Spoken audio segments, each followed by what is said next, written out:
Hey guys, it's Tim, the economic forecaster, and today is August 4th of 2009. I know it's been a little while since my last video. The reason I haven't made a video in a while is because of the tremendous amount of manipulation that has been taking place in the markets.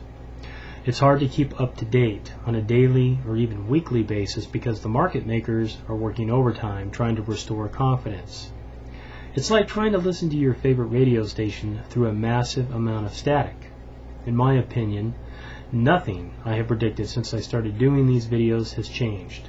In fact, I predicted the Dow would hit 9,000 and the S&P 500 would hit 1,000. This is because of what we're seeing as massive distribution. Large investment firms trade shares back and forth to one another, pushing share prices higher. We can see this by the low volume that has been taking place in the markets. Retail investors regain confidence and jump back into the market. Trading firms then sell blocks of these overpriced shares to pension funds and money managers of mutual funds. Trust me, there are no fundamentals to support these share prices. This market is driven by greed and fear. Once the market reaches a certain point, these same trading firms will take short positions in the same equities that they artificially inflated. You see, they slowly bleed you to death financially. Sure, there is money to be made, but the house always wins in the end. That's why it is important to stick to the real economic indicators.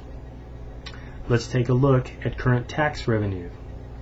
Tax revenues are on pace to drop 18% this year, the biggest single-year decline since the Great Depression, while the federal deficit balloons to a record $1.8 trillion.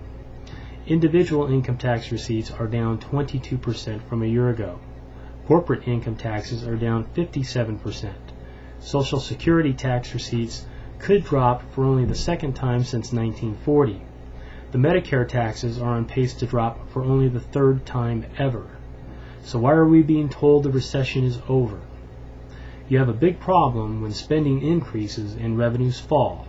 The gap will only widen over time. Let's talk about the banks for a minute. The big banks are still getting slammed with loan defaults and foreclosures. They're cooking the books for the sake of remaining solvent when in fact they should have been taken into receivership long ago. There is only more pain coming down the pipe when interest only in adjustable rate mortgages reset over the next couple of years, not to mention what's going to happen when commercial real estate blows up. There is no way in hell these big banks will be able to raise enough capital requirements fast enough. This will not end well for the big banks or those who invested their hard-earned money with them. I've not seen any signs of recovery in the economy. In fact, everything the government does just prolongs the inevitable.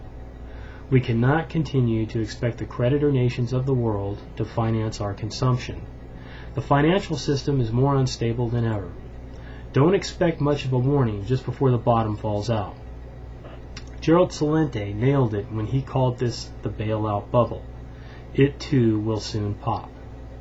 I'll try and get another video out. I'll keep an eye on the markets to see if there's anything that can give me any indication as far as any direction or how quick that this whole game will come to an end. But once again, thank you for listening, and I appreciate your comments.